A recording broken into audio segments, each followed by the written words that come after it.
आज पढ़ाएंगे information system में analysis, designing and implementation. Software को कैसे, सिस्टम को कैसे डिजाइन किया जाता है, कैसे उसे इम्प्लीमेंट किया जाता है। Design and implementation on OOP object oriented platform, object oriented analysis designing. हमारा जो टॉपिक होगा इंफॉर्मेशन सिस्टम में एनालिसिस, डिजाइनिंग एंड इम्प्लीमेंटेशन। उसका सब टॉपिक है design and implementation on object oriented platform. और जो पहला टॉपिक होगा वो object oriented analysis and design. इसे करते हैं। सबसे पहले object oriented analysis and design में सबसे पहला टॉपिक है ऑब्जेक्ट ओरिएंटेड प्रोग्रामिंग पैराडायग्राम। आखिर ऑब्जेक्ट ओरिएंटेड प्रोग्रामिंग पैराडायग्राम क्या होता है? स्क्रीनशॉट मार लेना, ठीक है। ऑब्जेक्ट ओरिएंटेड प्रोग्रामिंग पैराडायग्राम आप फर्स्ट ईयर में तो नहीं, सेकंड ईयर में C++ पढ़ी है, उसके बाद में जावा पढ़ी है। ऑब्जेक्ट और क्लास के बीच आपको रिलेशन पता होगा, ना भी पता होगा तो मैं बता रहा हूं एक सिंपल वे है। Object oriented programming paradigm based on the concept of object which can contain data in the form of field. In the form of field, in the form of field का मतलब क्या है? Object का एक field, एक field ये, एक field ये है। समझ में आया? Object oriented programming paradigm based on the concept of object which can contain data in the form of fields. Field की फॉर्म में लिया है। एंड कोड, कोड में क्या आ सकता है? मेथड आ सकता है, आपका फंक्शन आ सकता है। And code in the form of procedures. ये फंक्शन और मेथड में क्या होता है? प्रोसीड्यूशन होता है। मेथड में कुछ भी हो सकता है, मेथड में प्लस का मेथड लगा हुआ है। फंक्शन से फंक्शन को कॉल कर रहे हैं, एड्रेस से कॉल कर रहे हैं, कैसे भी कर रहे हैं, तो ये क्या हो गया? इसका फॉर्म ऑफ प्रोसीड्यूर्स। ये प्रोसीड्यूर्स की फॉर्म होनी चाहिए और डेटा होना चाहिए, ठीक है। अब feature of object is an object procedures. Features of object is N objects procedures. Object का प्रोसीड्यूर्स क्या कहलाता है? ऑब्जेक्ट का फीचर कहलाता है। इन दोनों की बाइंडिंग, फंक्शन, मेथड हो कुछ भी और डेटा के साथ बाइंड कर दिया जाए तो ये क्या कहलाता है? हमारा ऑब्जेक्ट कहलाता है। That can access and open modify the data field. Data field को आप मॉडिफाई करते हैं, ठीक है। डेटा फील्ड को मॉडिफाई कर सकते हैं और the object with which they are associated, जो जिस फंक्शन या मेथड के साथ एसोसिएटेड है, यानी कि मिला हुआ है।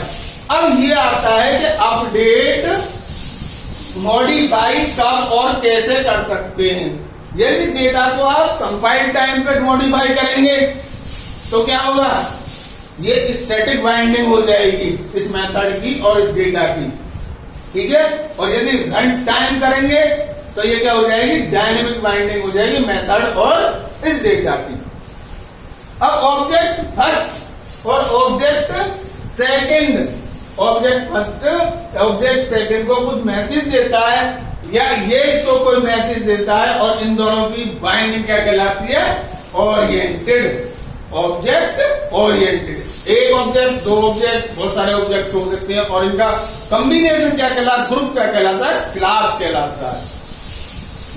Object oriented programming is an approach to program organisation and development. ये क्यों अप्रोच आपको डेवलपमेंट में, ऑर्गेनाइजेशन में पहले प्रायोरिटी से क्यों दी गई है?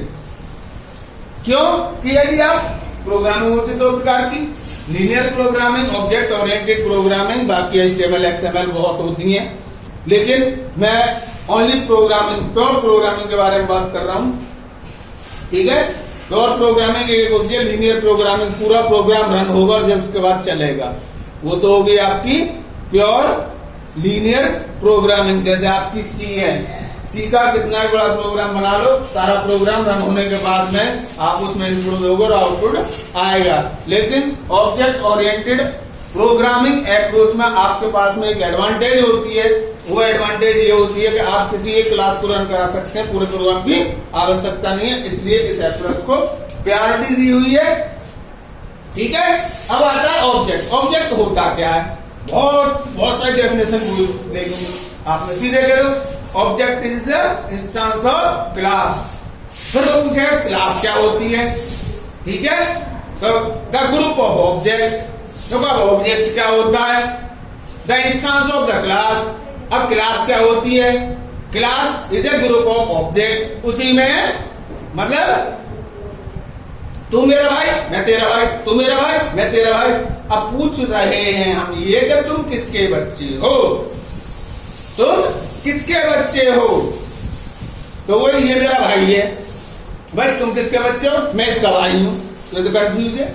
तो अब तक जो ऑब्जेक्ट की आप डेफिनेशन पढ़ते थे, object is the instance of the class, उसे यदि किसी वाइवा में आप बोलोगे तो आप फंस जाएंगे।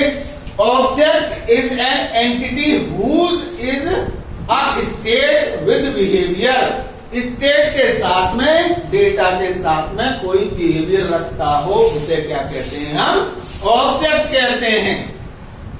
उसे क्या कहते हैं हम, ऑब्जेक्ट कहते हैं। स्टेट के साथ साथ बिहेवियर भी हो, उसका फंक्शन हो, मेथड हो, जोड़ने का हो, घटाने का हो और डेटा हो, तो वो क्या कहलाता है, हमारा एक ऑब्जेक्ट कहलाता है।